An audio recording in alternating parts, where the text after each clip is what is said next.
My husband had just left on a business trip when my 6-year-old daughter whispered, "Mom, we need to go. Right now." I asked, "Why?"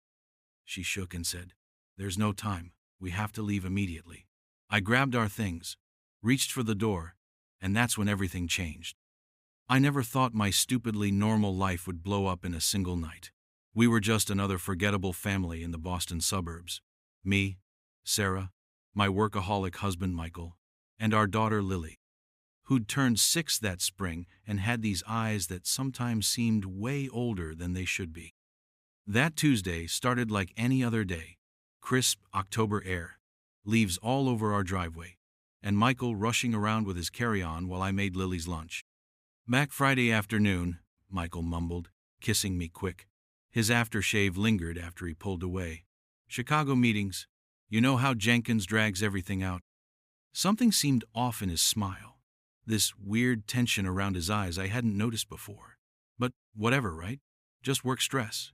That's what I told myself anyway. Lily came thundering down the stairs in those ridiculous, mismatched pajamas she insisted on wearing. "Daddy, don't forget." She thrust that little wooden fox into his hand, their weird little travel ritual. "So you can be safe." Michael knelt down, his whole face softening. "I'd never forget Fox," he promised her. "He keeps the bad stuff away." After school drop-off, I spent the day doing my graphic design work, occasionally checking Michael's landed safe text. Looking back now, I should have paid more attention to Lily when I picked her up. She was weirdly quiet, clutching her backpack against her chest, instead of chattering about whatever kindergarten drama happened that day. "Everything okay?" I asked, glancing in the rear view. She just nodded, staring out the window like she was watching for something. Kids have off days too, I figured. But the strange behavior didn't stop. At dinner, she barely touched her mac and cheese, kept looking at the windows even though the curtains were closed. During bath time, she made me leave the door open, and during our bedtime story, her eyes kept darting to her bedroom doorway, like she expected someone to appear. I checked for fever. Nothing. "Just tired," she whispered. But there was something in her voice I'd never heard before. Some kind of tension that made the hair on my arms stand up. I was loading the dishwasher later when I heard something dragging across the floor upstairs. Probably just Lily getting another stuffed animal. But when I paused to listen, the house had that weird stillness that makes your skin crawl. Something felt off, like the air had suddenly gotten heavier. I dried my hands and headed upstairs to check on her. The hallway seemed longer than usual in the dim light. Her bedroom door was wide open now, though I'd left it partly closed. As I got closer, I saw her small shadow standing in the doorway, completely still, like she was listening for something. "Lily?" "Bedtime was an hour ago," I said, trying to sound normal. She didn't move, didn't even seem to breathe. Then she whispered something I couldn't hear. "What was that, honey?" I moved closer. That's when she turned, and honest to God, the look on her face made my heart skip. Her eyes were huge in the darkness, and her hands were shaking. "Mom, we need to go. Right now." Her voice wasn't right. Too calm, too quiet for a scared kid. I knelt down, brushing hair from her face. "Go where, sweetie? It's bedtime." Her eyes darted past me toward the stairs, then locked back on my face with this intensity that felt impossible for a 6-year-old. "There's no time," she insisted, grabbing my wrist surprisingly hard. Her fingers were ice cold. "We have to leave immediately." "Did you have a bad dream?" I asked, trying to make sense of her panic. "It's not a dream." Her voice shot up, then dropped back to a whisper. "Please, Mommy, please believe me." The desperate look in her eyes made my chest hurt. She looked exactly like Michael when he's deeply worried. Same furrow between her eyebrows, same tight line around her mouth. Part of me wanted to chalk this up to typical kid stuff, monsters under the bed or whatever. But this wasn't Lily being dramatic. This was pure, raw fear. And despite everything logical in my brain saying otherwise, I felt myself starting to respond to it. "Okay," I said slowly. "Why don't you tell me what's scaring you?" She shook her head hard, hair flying everywhere. "No talking, no questions. We need to go." She pulled my hand, dragging me toward the stairs with surprising strength. "Get your purse And the emergency bag. The one in your closet. My blood went cold. I did keep an emergency go bag in my closet, something I put together after that nasty storm knocked our power out last winter. But I'd never shown it to Lily, or even mentioned it around her. The rational part of my brain scrambled for explanations. Maybe she'd seen me check it sometime? Maybe she overheard me and Michael talking about emergency plans? But some deeper, more primitive part of me was already moving toward our bedroom, Lily's small hand still clutching mine. Lily, honey, I need you to tell me what's happening. I tried again as I grabbed my purse, shocked to find myself actually reaching for that emergency bag in the closet. It felt heavy. Flashlights, first aid stuff, water bottles, energy bars, cash, copies of important documents. She stood in our bedroom doorway, one hand pressed against the frame, eyes constantly moving between me and the hallway.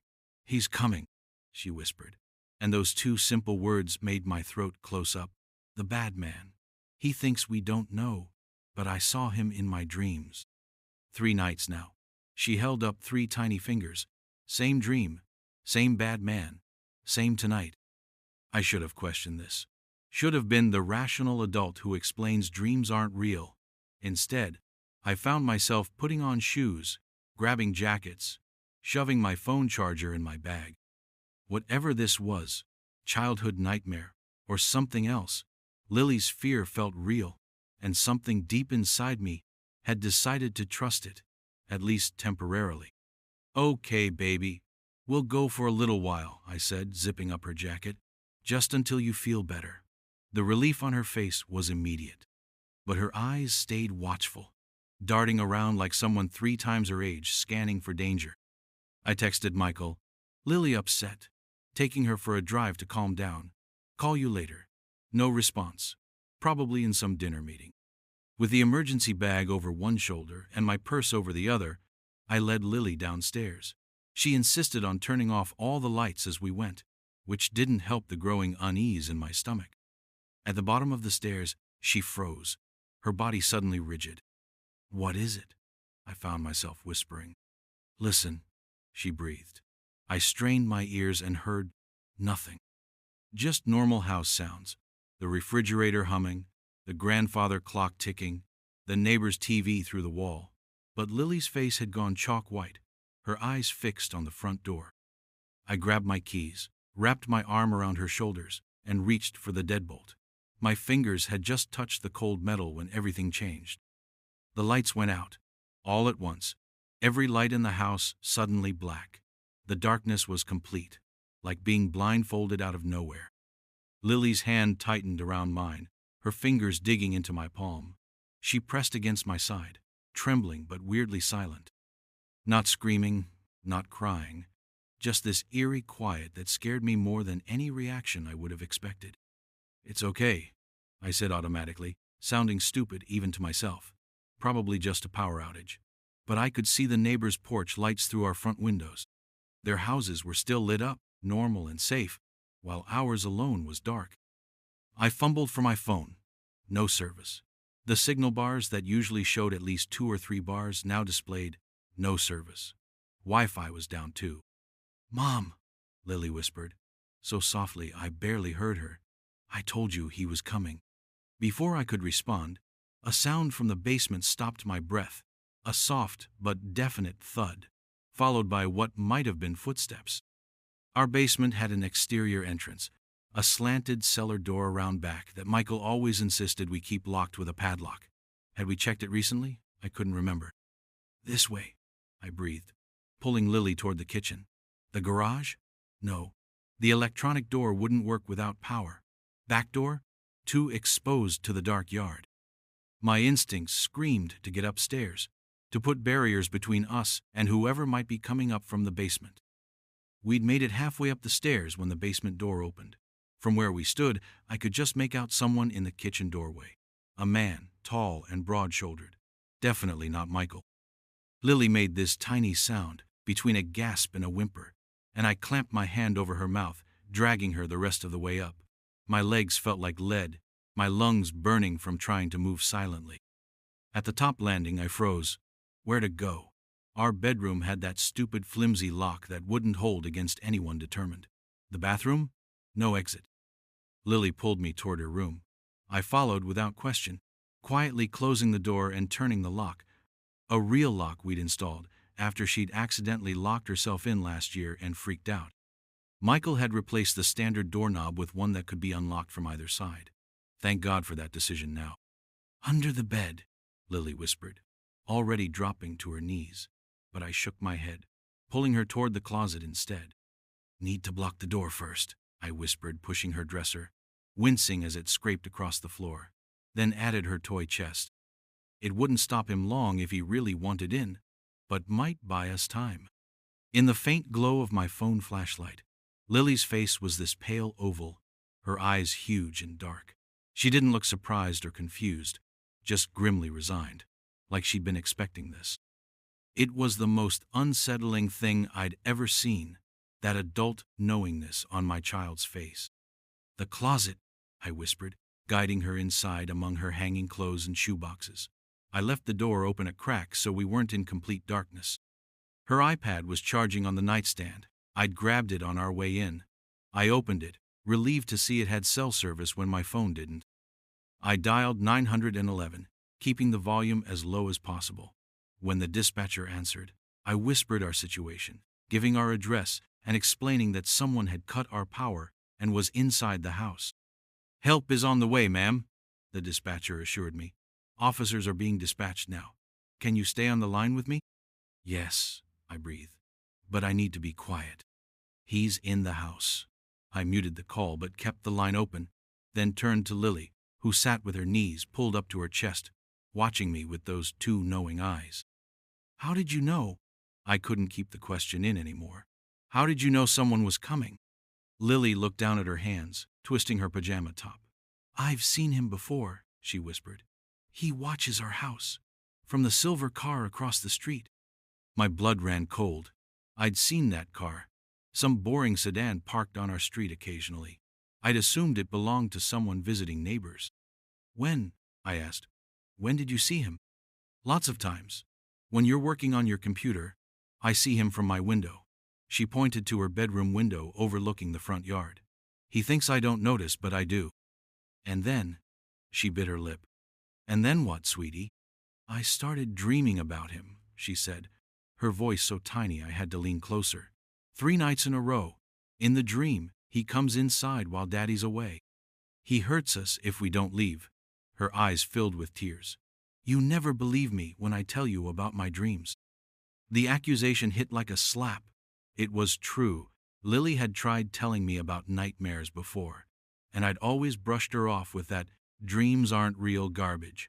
What else had I missed? A soft thud from somewhere in the house interrupted my guilt trip. He was searching the rooms. How long till he reached Lily's bedroom? How long till police showed up? The dispatcher said officers were coming, but we lived at least 15 minutes from the nearest station. We needed to stay hidden until help arrived. Through the crack in the closet door, I could see moonlight filtering through Lily's window. The dresser blocking the door cast a long shadow across the carpet. As I watched, the doorknob turned slowly, testing the lock. My heart hammered so loud I was sure he could hear it. When the doorknob stopped, I felt a second of relief, until I heard metal scraping against the door lock. He was picking it. This wasn't some random break-in. This guy came prepared. He knew exactly what he was doing, and worse, he seemed to know our house. I pushed Lily deeper into the closet, behind her hanging dresses, and positioned myself in front of her. If he got through the door and past the barricade, he'd have to go through me first. On the iPad screen, the 911 call showed we'd been connected for nearly 8 minutes. How much longer till help came? The lock clicked. I heard the dresser scrape as the door pushed against it. He was inside the room now. I could hear his breathing, heavy but controlled, as he methodically checked under the bed in the attached bathroom. He was getting closer to the closet. I pulled Lily against me, covering her mouth with my hand and pressing my lips to her ear. "Don't make a sound," I breathed. She nodded against my palm, her whole body rigid. Through the narrow crack, I could see a beam of light. He had a flashlight, sweeping it across the room. The light paused at the closet door. My heart stopped. 1 second stretched forever as the beam stayed fixed on our hiding spot. Then the distant wail of sirens pulled his attention away. The light disappeared, and heavy footsteps left the room. I checked the iPad. The dispatcher had typed, "Officers 3 minutes out. Stay hidden." I wanted to sob with relief but stayed silent. We weren't safe yet. "Mom," Lily whispered once I moved my hand. "He's not gone. He's just hiding until the police check outside." The certainty in her voice chilled me. How could she possibly know this? "Lily," I whispered, "how long have you been seeing this man? Why didn't you tell me before?" She looked down, tracing patterns on the carpet. "I did tell you. Last week. Remember when I said the bad man was watching our house? You said it was just my imagination." No accusation in her voice, just stating facts that twisted like a knife in my heart. Memory flashed. Lily at breakfast, spoon halfway to her mouth, saying something about a man in a car watching her build a leaf pile. I'd been answering a client email, half listening, and said something dismissive like, "That's nice, honey." Had I really missed a warning sign that badly? "I'm sorry," I whispered, genuinely ashamed. "I should have listened better." Lily just shrugged. This heartbreakingly adult gesture. "It's okay. I know you're busy. I tried to tell Daddy too, but he said I was having dreams because of that scary commercial I saw." Another punch of recognition. Last month, Lily had accidentally seen part of a crime show preview while Michael was flipping channels. She'd had nightmares for days. Had we both written off her fears as leftover trauma from that? The sirens grew louder, then cut off. The police had arrived but were approaching quietly now. Through the bedroom window, I could see flashing blue lights reflecting off the neighbor's siding. "He's still in the house," Lily insisted, her voice shaking. "In Daddy's office."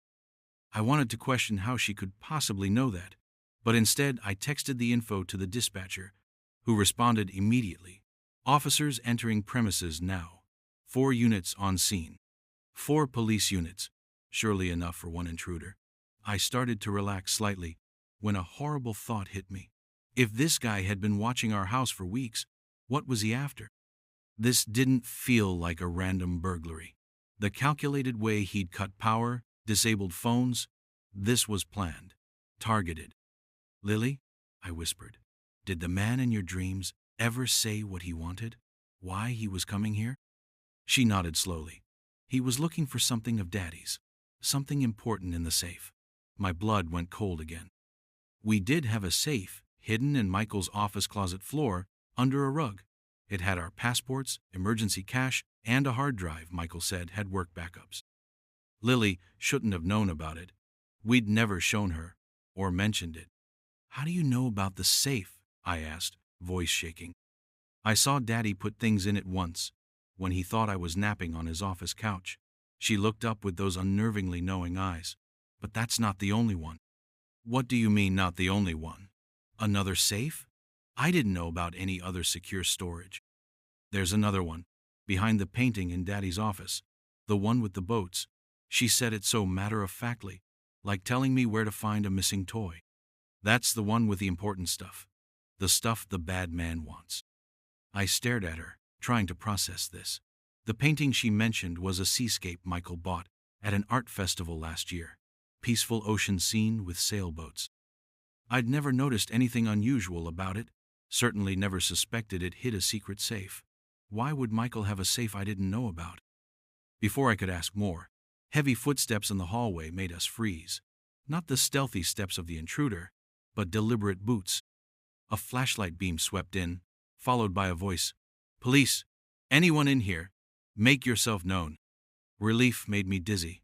"In here," I called out. "We're in the closet." The beam found us immediately, temporarily blinding me. I raised a hand to shield my eyes. Lily pressed against my side. "Ma'am, are you Sarah Mitchell?" the officer asked, lowering his light slightly. "Yes," I said, helping Lily to her feet. "This is my daughter, Lily. Is he gone? Did you find him?" The officer's nameplate said, "Reynolds holstered his weapon. Still searching the premises, ma'am. 2 officers checking the basement, 1 securing the perimeter." "Did you see the intruder?" I shook my head. "Just a silhouette. Tall, broad-shouldered. He cut our power and somehow blocked our cells. Reynolds frowned. That takes some technical know-how. Definitely not typical. He turned to his radio, updating his colleagues. As we followed him out of the bedroom, Lily squeezed my hand tighter when we approached Michael's office. The door stood open, light from officer flashlights sweeping across the interior. I peeked inside. The room had been thoroughly searched. Drawers pulled out. Books swept from shelves. The painting Lily mentioned, the seascape, hung crookedly, one corner pulled away from the wall like someone had been interrupted trying to remove it. Basement door was forced, another officer reported, joining us. Looks like he had tools with him. Bolt cutters for the exterior padlock. Some kind of electronic device dropped by your router. Sophisticated stuff. Did you catch him? I asked desperately. He shook his head. Gone before we arrived, ma'am. Probably ran when he heard sirens. We've got units searching the neighborhood. Gone, the word echoed in my mind. He'd escaped, which meant he could come back, and we still had no idea what he'd been looking for or why our family was targeted. I looked down at Lily, who was staring at the floor with that same eerie calmness. She'd known. Somehow, my 6-year-old had known danger was coming before any of us. Officer, I said quietly, I don't think this was random. I think whoever broke in was looking for something specific. I hesitated. Something connected to my husband's work. Reynolds' expression turned serious. Where is your husband now, Mrs. Mitchell? Chicago. Business trip. Left this morning. My voice sounded weird even to me. I need to call him. We'll need to speak with him too, he said. Meanwhile, is there somewhere you and your daughter can stay tonight? We'll have a patrol car watching the house, but I'd recommend not staying here until we've finished investigating. I nodded, thinking of my sister Anna's place across town. Yes, we have somewhere. Good. We'll need your statement and ask your daughter a few questions if that's all right.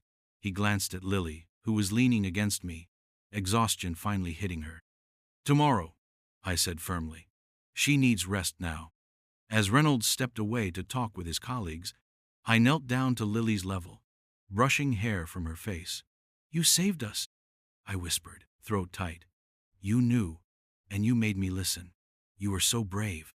Lily's eyes, heavy with fatigue, met mine. He'll come back, she murmured.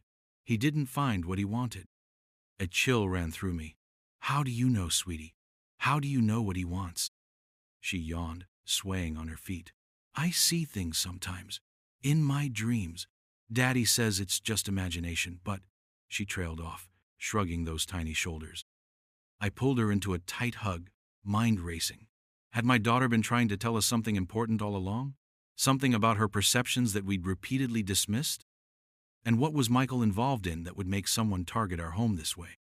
As I stood with Lily in my arms, I checked my phone, service now restored. 3 missed calls from Michael. It was time for some answers. The next 48 hours passed in a blur. Police interviews, hushed phone calls, anxious waiting. Anna's house became our fortress, with plainclothes officers outside and Detective Reynolds coordinating with the FBI.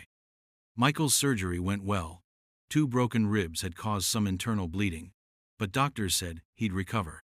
By noon the day after the break-in, FBI agent Marcus Jenkins arrived, a tall, stern-faced man whose eyes softened when he met Lily.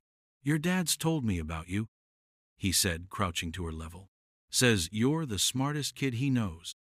Lily studied him before responding.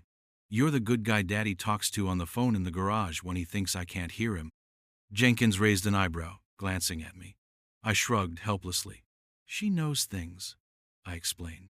So I see. He straightened up. Mrs. Mitchell, the evidence your husband's been gathering is extremely valuable. We're dealing with a sophisticated money laundering operation involving several Sterling Tech executives with connections to international criminal organizations. I handed over both hard drives and the manila envelope we'd retrieved from our house in a nerve-wracking midnight mission the night before. Will this be enough to stop them? Jenkins carefully secured everything in his briefcase. Combined with what Michael has already shared, yes, we've been building this case carefully. These final pieces should give us everything we need for arrests and indictments. What about the men who came after my family? I couldn't keep the edge from my voice. The ones who put my husband in the hospital? We have descriptions from hotel security cameras. Facial recognition already identified one suspect with ties to organized crime. His expression grew serious. Mrs. Mitchell, I need to be transparent. These people are dangerous, and they know your family has evidence against them. Until we've made all the necessary arrests, you'll need to remain under protection. Lily, who'd been quietly drawing at Anna's kitchen table, looked up.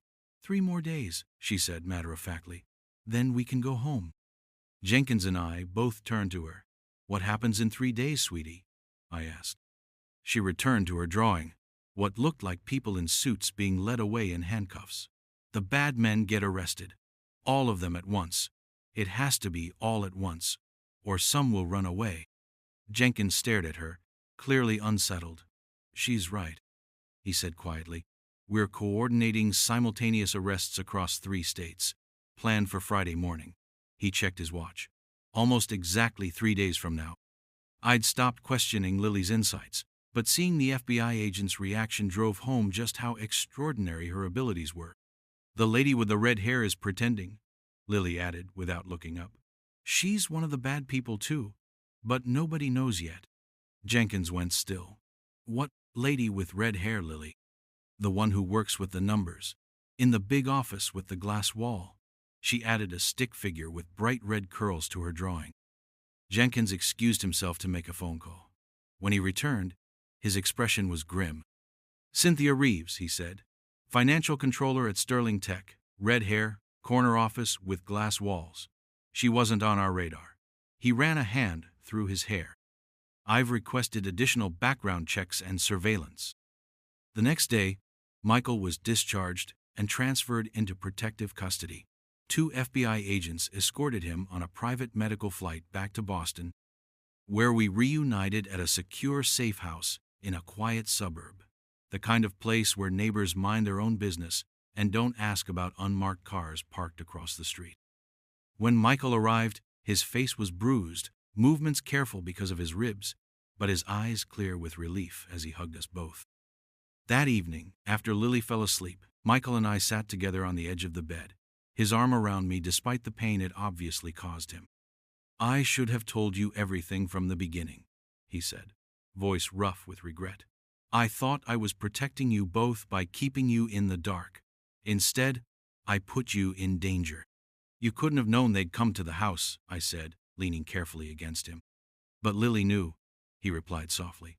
She's always known things, hasn't she? Things she shouldn't be able to know. I nodded. I think we need to stop dismissing her perceptions as imagination. Whatever this ability is, to see things before they happen, it saved our lives.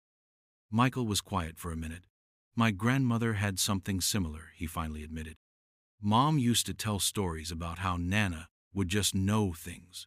When someone was in trouble, when a storm was coming before any forecast predicted it. I always thought they were just family tales. He smiled faintly. Guess it runs in the genes. We spent the next 2 days in a strange limbo, safe but confined, together but scared. Agent Jenkins visited daily with updates. Michael's evidence had revealed not just money laundering but tax evasion, wire fraud, and connections to criminal groups across multiple countries. True to Lily's prediction, on Friday morning, exactly 3 days after Jenkins took the evidence, the arrests began. We watched on TV as news broke of a major FBI operation targeting corporate crime, with Sterling Tech Solutions at the center. 17 arrests across 3 states, including several executives.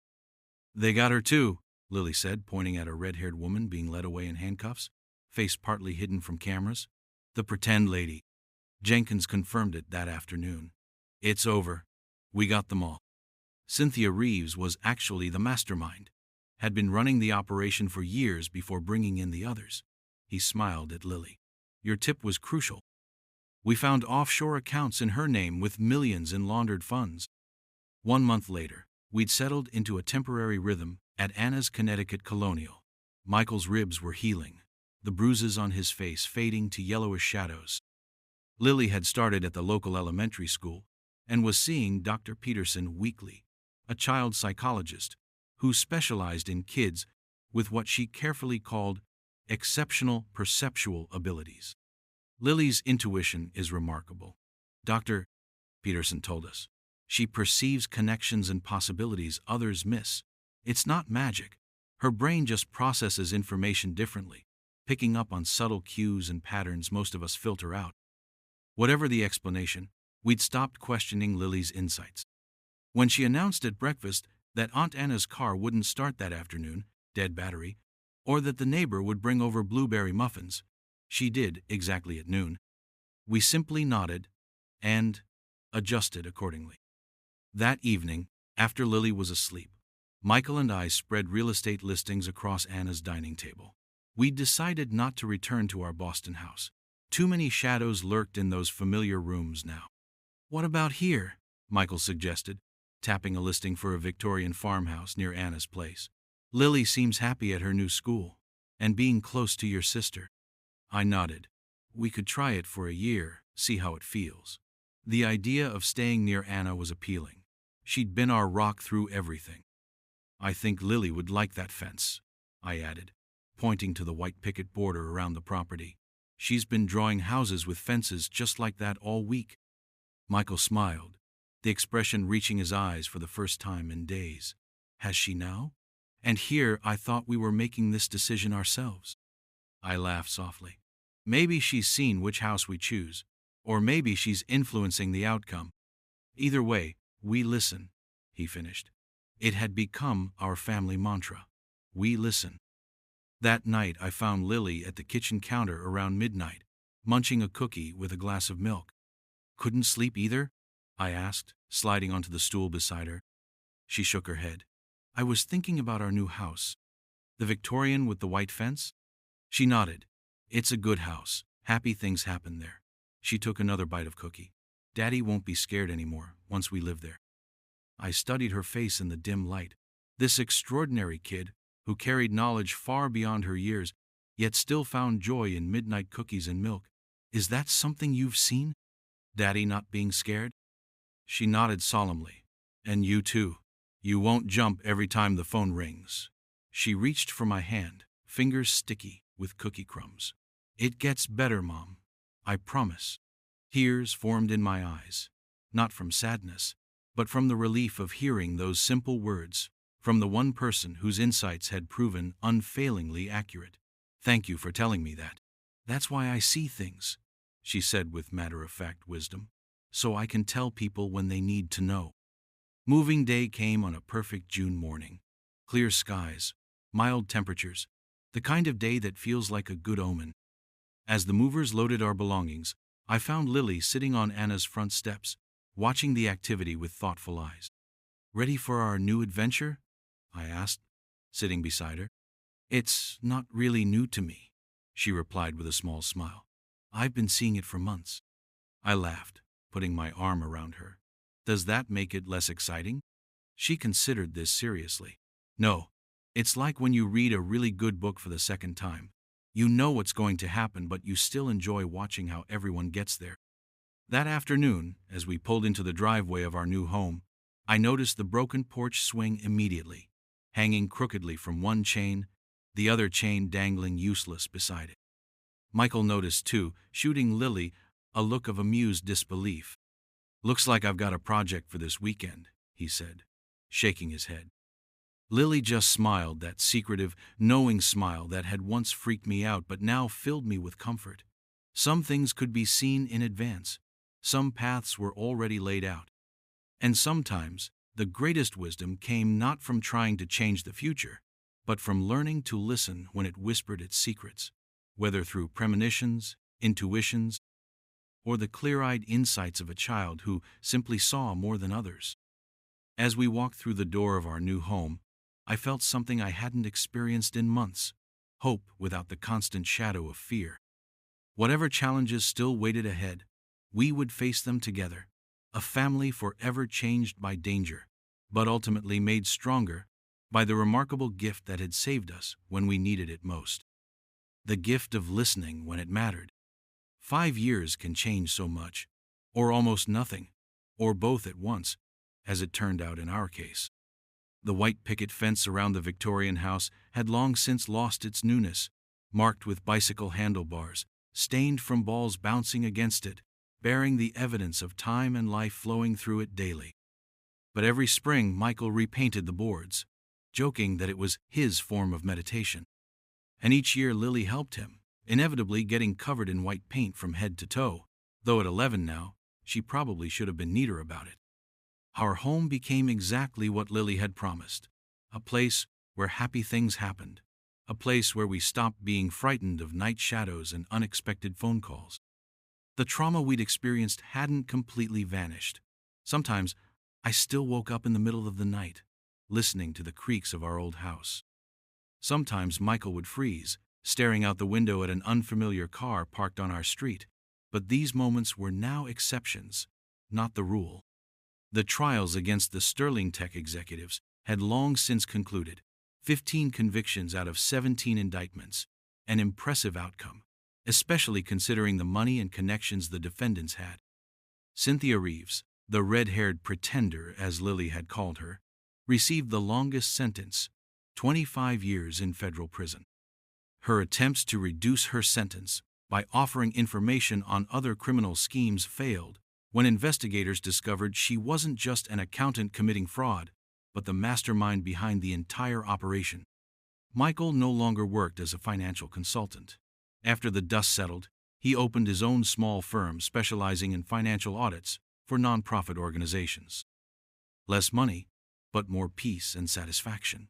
He often said the trade was more than fair. "Mom, she's coming today." Lily burst into the kitchen while I was chopping vegetables for a salad, nearly causing me to drop the knife. Her chestnut hair was pulled back in a messy ponytail, her t-shirt stained with grass marks from soccer practice. "Who's coming, sweetie?" I asked, though I already knew the answer. When your child has the gift of foresight, you get used to such sudden announcements.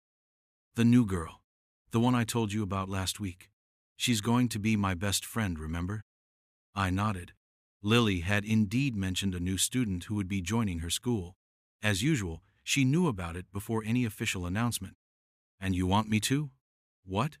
I asked, wiping my hands on a kitchen towel.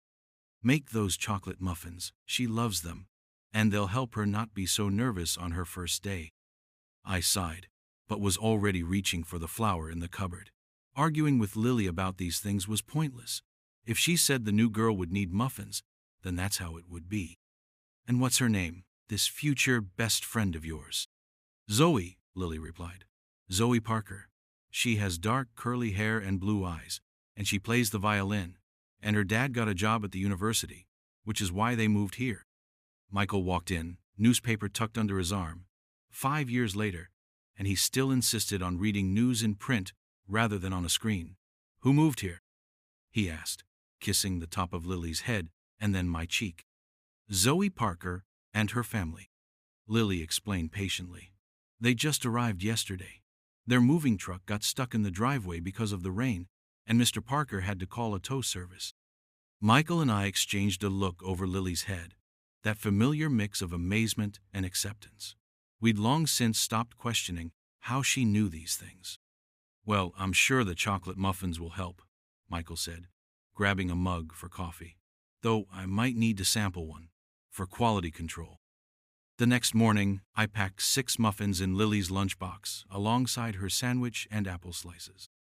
She'd insisted on taking extras, 2 for Zoe, 1 for Zoe's younger brother, who would be really sad about his first day, and 1 for Miss Winters, their teacher, who apparently had a rough weekend. I watched from the front porch as Lily bounded down our walkway to the bus stop, her backpack bouncing against her shoulders. She turned and waved, that knowing smile on her face that still sometimes sent shivers down my spine. Not from fear anymore, but from the wonder of it all. This extraordinary child, who saw the world in ways we couldn't comprehend. "She'll be fine," Michael said behind me, his hand warm on my shoulder. "Zoe's parents will call us tonight to arrange a play date." I turned to look at him. "Lily told you that?" He shook his head, smiling. "No, but it's how these things usually go, isn't it? New friend, anxious parents wanting to meet the family." That evening, as Michael predicted, I answered a call from Diana Parker, Zoe's mother, who seemed both relieved and slightly bewildered as she explained how her daughter had come home talking nonstop about her new friend Lily, who somehow knew exactly what they liked and had magic muffins that made everything better. Lily's been talking about Zoe for days, I admitted. She has a knack for anticipating things. Diana laughed, a warm, genuine sound. Well, whatever her knack is, it worked wonders. Today was the first time Zoe hasn't been anxious about being the new kid. Your daughter's something special. Yes, I agreed, watching through the window as Lily helped Michael water the garden, somehow knowing exactly which plants needed more attention. She certainly is. Agent Jenkins still checked in occasionally, less frequently now, but the connection remained. He'd been promoted within the FBI, heading a special financial crimes division, partly due to the success of the Sterling Tech case. He never directly asked about Lily's abilities, but sometimes he'd bring hypothetical scenarios during his visits, carefully watching her reactions. I pretended not to notice. On Lily's 12th birthday, he sent her a book about famous women mathematicians throughout history, with a note that simply read, "For when you're ready to decide how to use your gifts." MJ.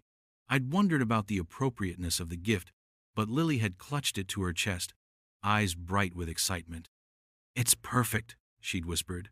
"I'm going to be a probability analyst someday. That's what they call people who predict patterns." That night, after the birthday celebrations had wound down and Lily was asleep surrounded by new books and art supplies, Michael and I sat on the porch swing, the very one he'd fixed that first weekend. As Lily had predicted. "Do you ever worry about her?" I asked, leaning against his shoulder. "Every day," he admitted, "but not like before, not the same way." I knew what he meant. Our fears had shifted from immediate dangers to larger questions. How would Lily navigate adolescence with her unusual abilities? Would the world understand and accept her gifts, or would she learn to hide them? How much responsibility came with knowing things before they happened? "Dr. Peterson says she's developing healthy boundaries," I said, "learning when to share what she knows and when to hold back." Michael nodded. "She told me yesterday that she doesn't see everything, just pieces, fragments, important moments, connections, like looking through a kaleidoscope where some patterns are clearer than others." The summer night wrapped around us, fireflies blinking in the garden beyond our white picket fence. From down the street came the sounds of neighbors chatting, a dog barking, a car door closing, the comforting soundtrack of normal life that had once seemed lost to us. "She saw this," I murmured. "All those years ago, she promised things would get better." "And she was right," Michael said, his arm tightening around me. "Though I don't think even Lily could have predicted exactly how our story would unfold." I smiled at that. For all her remarkable abilities, Lily was still just a girl growing up, discovering herself and her place in the world. Her gift had saved us, had changed the course of our lives in profound ways. But it was our choice, to listen, to believe, to act, that had ultimately brought us here, to this porch, this home, this life rebuilt from the fragments of what was broken. Tomorrow would bring new challenges. Lily had mentioned offhandedly at dinner that it might rain during her soccer game, that Zoe's violin recital might be moved to a different day, that we should check the attic before the fall storms came. Ordinary predictions wrapped around our ordinary lives, remarkable only because of their source. And perhaps that was the real gift. Not just Lily's ability to see what others couldn't, but our family's hard-won wisdom to live fully in the present while honoring what might come. To listen when it mattered most. To trust not just what could be proven, but what could be felt, sensed, known in ways that defied explanation. As if reading my thoughts, Michael squeezed my hand. "We did good, didn't we? Despite everything." I watched a firefly land briefly on the white picket fence before rising again into the darkening sky. "Yes," I said simply, "we did." And somewhere upstairs, our remarkable daughter dreamed of futures we couldn't see, some that would come to pass exactly as she foresaw, others that would shift and change with the countless decisions yet to be made. But whatever came, we would face it together, with eyes and hearts open to possibilities beyond what we could imagine. That was the true epilogue to our story. Not an ending, but a continuation. The knowledge that some gifts, once recognized, change everything that follows. And sometimes, the most powerful ability of all is simply learning to listen when someone whispers, "We need to go, right now."